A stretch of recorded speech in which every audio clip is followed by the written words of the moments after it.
The next time you are in a meeting, a negotiation, or even a tense family dinner, pay close attention to what happens the exact microsecond someone stops speaking. A heavy, highly volatile substance immediately fills the room. Silence. And to the average human brain, silence is not peaceful. It is terrifying. We live in a culture that has conditioned us to believe that constant noise is the equivalent of progress, that speaking quickly is a sign of intelligence, and that keeping the airwaves filled with sound is the only way to maintain control. The moment a conversational gap opens up, our nervous systems panic.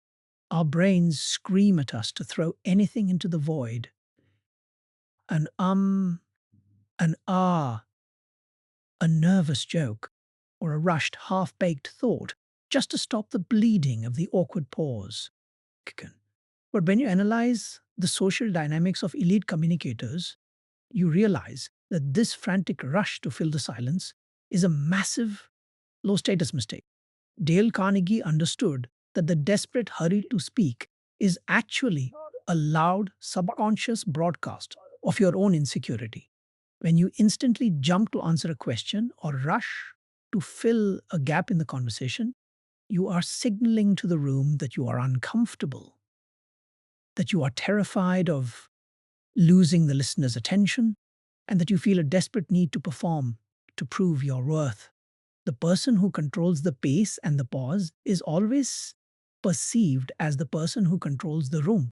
Silence is not a blank space, it is verbal white space.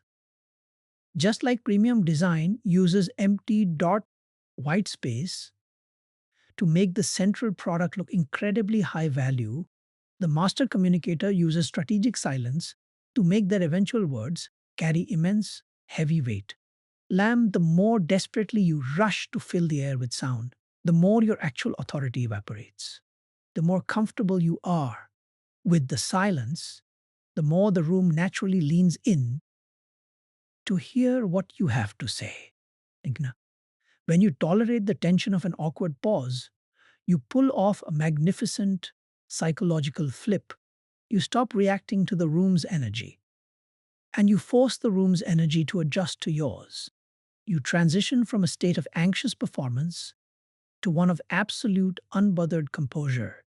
Instead of scrambling to offer a quick, defensive answer to satisfy someone else's timeline, you buy yourself the precious cognitive space to breathe, evaluate, and craft a truly high impact response.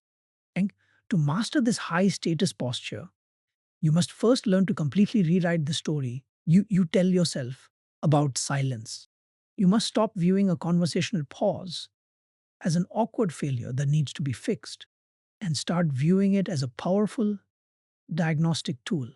The moment you become entirely comfortable sitting in the quiet, you gain an untouchable psychological leverage. You are no longer a hostage to the nervous rhythm of the room. You are the steady anchor dictating the entire gravity of the induction from the shadows. The frantic rush to fill a silent void is a quiet broadcast of insecurity.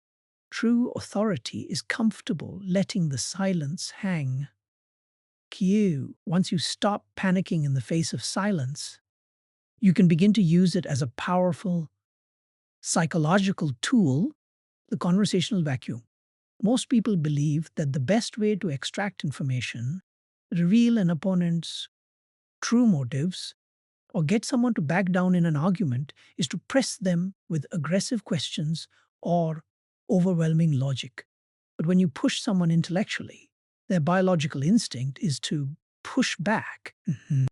They construct an emotional fortress, filter their words, and carefully rehearse a defensive script. To bypass this fortress, you don't push, you pull.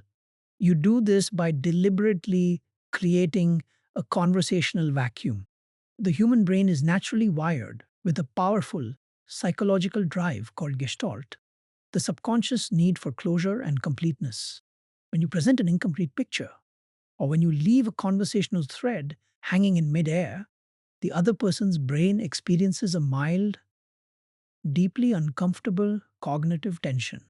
Their immediate instinct is to resolve that tension by filling the void with words.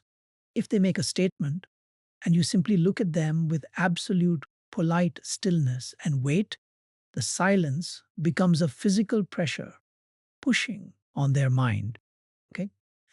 If you do not offer a reaction to their words, their brain assumes their first explanation was insufficient, forcing them to keep speaking to fix it.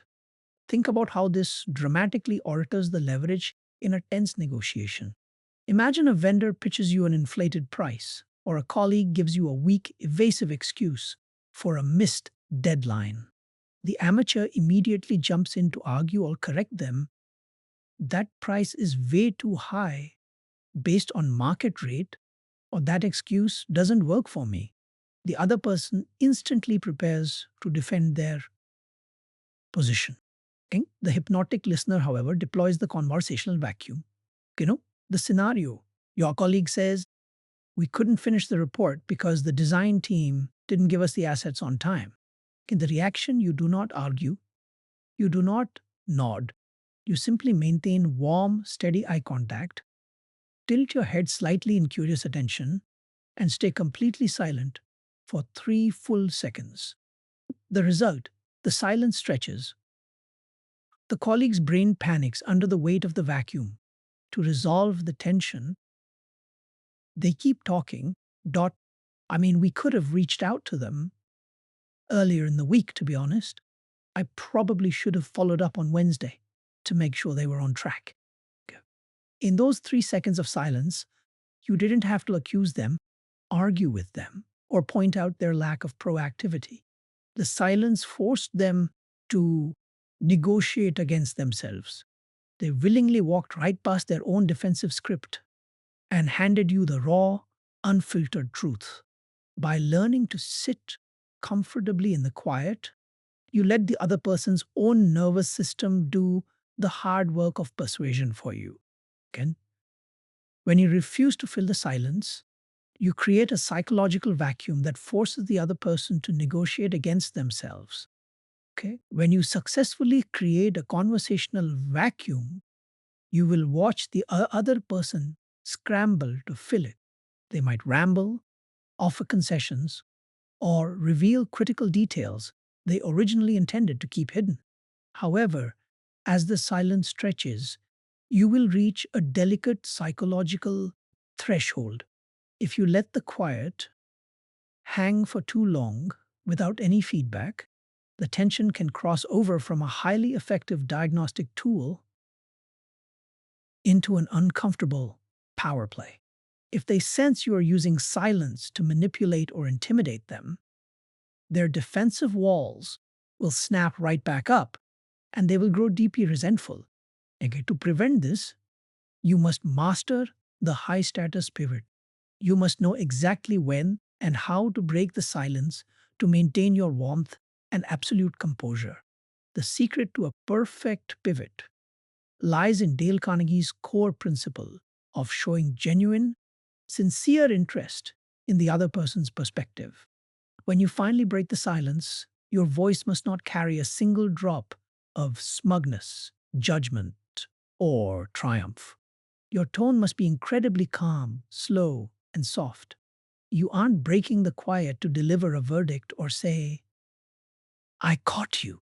Instead, you break the silence with a deeply thoughtful, open ended question that validates their effort while guiding the conversation forward. Okay? I see. Walk me through how you think we can best navigate that obstacle moving forward. Okay? By doing this, you instantly release the cognitive pressure of the vacuum and replace it with a collaborative, safe environment. You have let them feel the weight of their own words in the silence, but the moment they begin to sweat, you step in as their ally, offering them an elegant way out. You aren't attacking their character, you are inviting them to join you in finding a solution. Okay? This transition proves to the other person that your silence wasn't a hostile tactic, but a sign of deep, deliberate thinking. They realize you aren't playing cheap conversational games. You are a steady, high status leader who processes information deeply and values substance over noise.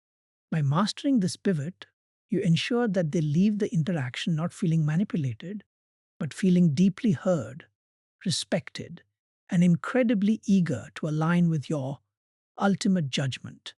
Breaking the silence with a warm, collaborative question releases the pressure and establishes you as a calm, steady ally. Yo. Once you master the art of the pivot, you unlock the physical side of this psychological discipline, executive presence. Most people think of communication purely in terms of words, but your body speaks long before your mouth opens. When a conversational silence occurs, an insecure person's body instantly betrays them. They will shift their weight, break eye contact to look at the floor, fidget with a pen, or offer a series of rapid nervous head nods. These micro movements are subconscious attempts to soothe their own rising anxiety. The room reads these signals instantly, and the illusion of authority evaporates. Okay. To truly weaponize the power of the pause, you must learn to anchor your body in absolute stillness. Dale Carnegie constantly spoke about the profound connection between physical poise and mental control.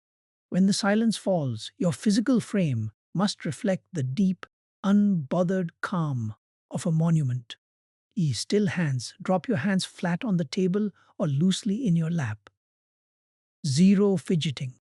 Her steady gaze maintains soft, unblinking eye contact. Do not look away first.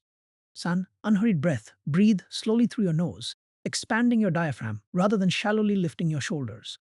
Okay. By maintaining this physical stillness during a quiet moment, you signal to the other person's subconscious that you are entirely comfortable with the high pressure environment. You are not desperate for their approval, nor are you threatened by the tension. Your physical calm acts as a massive psychological anchor for the entire room. Okay.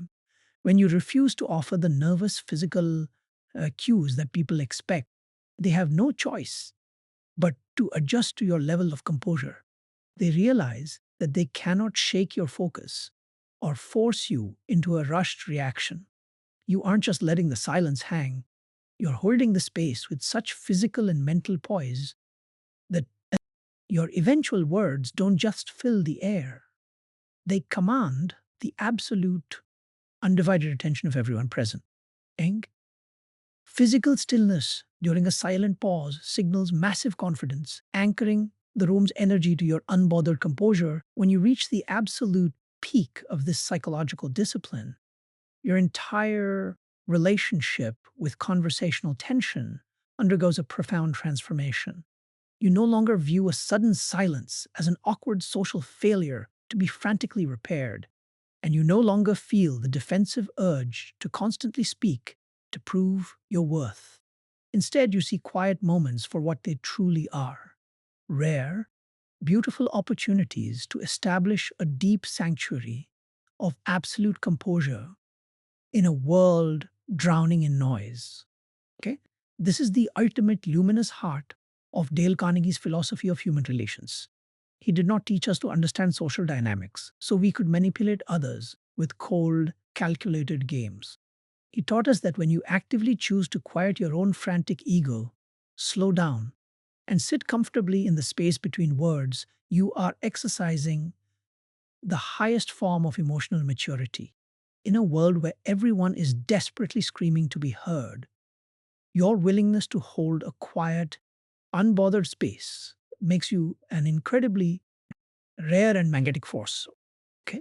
The rule of unshackled presence: the moment you stop fearing silence, you instantly take control of the social field. Composure relies entirely on your internal stability. When you refuse to let a pause panic you, the room's anxiety simply collapses into your calm. Calm. Okay? By maintaining your physical poise, utilizing the conversational vacuum, and breaking the quiet with a warm, deeply thoughtful pivot. You do something magnificent. You absorb the room's chaotic, rushed energy and ground it. The people around you subconsciously sense that your internal security is entirely untouched bu- by external pressure. They realize they cannot rush you, trigger you, or force you into an anxious performance. Because you represent the only source of absolute safety, clarity, and deliberate thinking in their orbit, their nervous systems naturally begin to sync with your composure. Unconnect.